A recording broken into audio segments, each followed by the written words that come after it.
A diversity of bacteria and microorganisms making up the gut microbiome supports both our physical and our mental health. Research has shown that stress and trauma can negatively impact the microbiome. But a recent study took that finding to a new level. This was a study published in the Proceedings of the National Academy of Sciences. Scientists now see inflammation-related microbiomes in babies born to women who experience mistreatment or adversity during their own childhood. These microbiomes predispose children to physical and mental health problems. We'll talk today with the co-author of that paper, Fran Querdasi from the University of California, Los Angeles. Welcome to the Leading Voices in Food podcast. I'm Kelly Brownell, Professor Emeritus of Public Policy at Duke University and Director Emeritus of the World Food Policy Center at Duke. Fran, thanks so much for joining us today. Thank you very much for having me. I'm really excited to be here and talk with you. This topic is so important, and you just hear time and time again from experts all around the world how profoundly the microbiome was influencing our health and how many factors affect the microbiome. But now, to think about this generational matter that you address in your research is interesting and scary in a way. So let's first start off with this question about how you studied these mothers and the children. What were you looking for?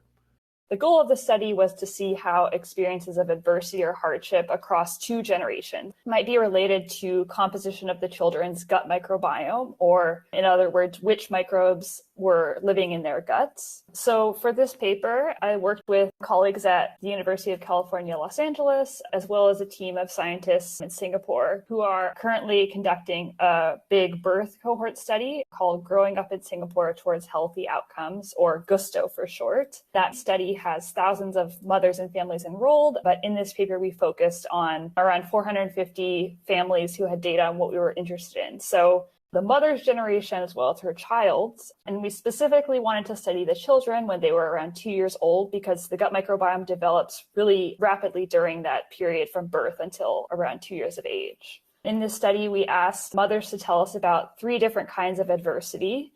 So first, their history of maltreatment, so that's things like abuse and neglect in their own childhood. And then kind of moving forward in time, their symptoms of anxiety during their pregnancies, and then moving forward again into the children's generation, their children's exposure to stressful life events, so things like their parents' divorce or the death of a family member from birth till 2 years of age. At 2 years of age, we collected poop samples to analyze the microbiome. And then we also asked families to report on their children's social emotional problems. So things like aggression, sadness, issues with attention when they were 2 years old, and then again at age 4, because we really wanted to see also how their microbiomes were related to their early childhood health. I'm eager to hear what you found. But first of all, let me say I'm impressed that you even bothered to ask this question, because one wouldn't think that traumatic experiences decades ago in the life of a mother would affect the microbiome of a child today. So tell us, please, what did you find? So we found that each of the adversity experiences that we asked about, so abuse or neglect that the mother experienced in her own childhood, the mother's symptoms of anxiety during pregnancy, as well as children's experiences of stressful events in their early life, all of those seem to have an impact on the children's gut microbiomes. And specifically, we found something interesting, which was that some of the microbes that seem to be related to adversity, we think that they might perform similar functions to those that we found were related to the children's social emotional health, both at 2 years and then at 4 years of age. We think that those microbes probably play a role in regulating the immune system and inflammation. Our findings kind of hint that maybe disruption to some immune-related functions within the gut could help explain how some children go on to develop mental health struggles after they experience adversity, and kind of how that intergenerational experiences of adversity show up in subsequent generations.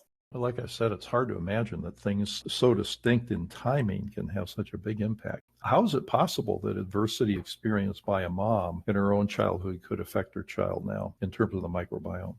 That is pretty surprising. You think that it's so far in the past that it's really striking that it does still appear to have an impact. This study was the first one to find evidence for that in humans. So there's been studies in animal models, researchers that work with rats and mice, and there was evidence the mom's experiences during childhood affect their children's gut microbiome.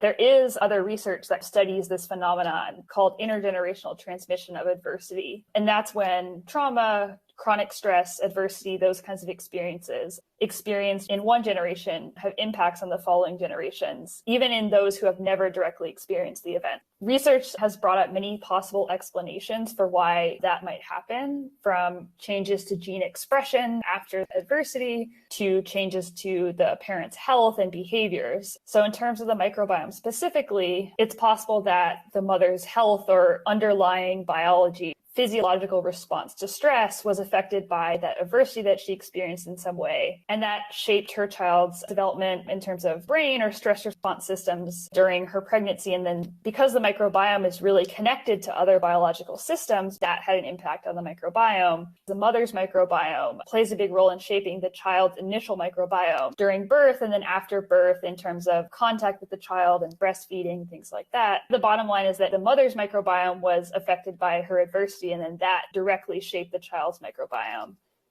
Well, a fascinating set of possibilities you're talking about. Let me ask you a down in the weeds question. So how can you isolate the impact of the adverse childhood experiences in the mother in terms of its impact on the microbiome from other things that just might co-occur with the adverse childhood experiences? Social disparities, economic disparities, health disparities in general, and things like that.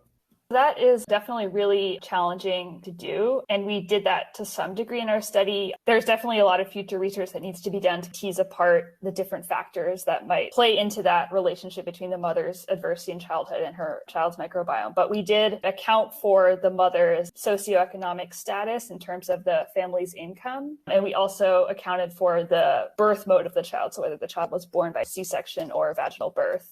So in that sense, we tried to isolate the impact of the mother's adversity.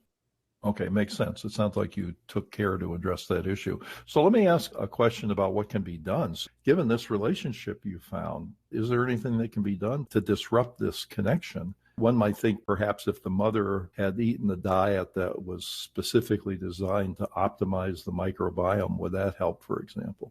That's a really important point. There are many things that impact the gut microbiome in addition to adversity experiences. So diet, other things in the environment like exposure to nature and other people, the urbanity of your living environment, and overall stress levels as well. So that highlights that many things can be done both on an individual and societal level to promote a healthy gut microbiome and possibly counteract or mitigate impacts based on adversity. We're very far away from knowing exactly what is the perfect way to address this because there's just so much more that we need to know about the gut microbiome. But there's some general things. We know that eating a variety of foods that have a lot of fiber, like fruits and vegetables, that's good for your gut microbiome. So policies that make those foods more widely accessible and affordable. And then things that can help you manage stress in a healthy way. So meditation, exercise, really strong supportive social relationships, as well as policy supports for families that reduce financial stress and precarity. And then in terms of focusing on specifically early life, policies that allow parents the time to form positive relationships with their kids, like parental leave and things that help maximize the mother's health broadly. So affordable perinatal care that can set the child up for the best possible start to life. Those are changes that would promote microbiome health broadly, in addition to overall health. Those things all make sense. And the good news is that every one of those things you mentioned would have health and mental health benefits way beyond the microbiome. So good reason to focus on those things. So let me ask you one final question. Are you working on follow-up studies to this? Yeah, we are. So in that study, as I mentioned, we were looking at microbiome composition, which means which microbes live in the gut. We found evidence suggesting that immune functioning was really important, but the methods that we used were not able to test the function of the microbes directly. So we're following up on this work by looking at the same questions of how adversity experiences impact the microbiome, but looking at function of the microbes directly. So in this group of families that we studied, as well as others, I'm also interested in looking at how adversity might impact communication between the immune system and the gut microbiome. The gut microbiome is really intimately connected to other systems. For example, there's many connections between the gut microbiome and the brain and gut microbiome influence each other. So I'm looking at communication between the gut microbiome and brain as well. So trying to get a more complete and whole body picture of the processes that are affected by adversity and if those changes relate to mental and physical health and kind of the specifics of how that works. And I really hope that that work will open up new ways to treat and prevent health problems in families exposed to adversity. That work sounds really important. It'll be wonderful to hear the results as they become available. So, Fran, thanks so much for joining us. I'm really grateful you could be with us and share the results of your research. Thank you so much for having me. It was great to talk with you. Our guest today has been Fran Querdasi from the University of California, Los Angeles, co-author of a paper entitled Multigenerational Adversity Impacts on Human Gut Microbiome Composition and Socio-Emotional Functioning in Early Childhood, which was published in PNAS. Thank you for listening, and a special thanks to Deborah Hill for her great work as producer of the series. If you'd like to subscribe to Leading Voices in Food podcast series, you can find it on Apple Podcasts, Google Podcasts, or your favorite podcast app. Podcasts and transcripts are also available on the website of the Duke World Food Policy Center. This is Kelly Brownell.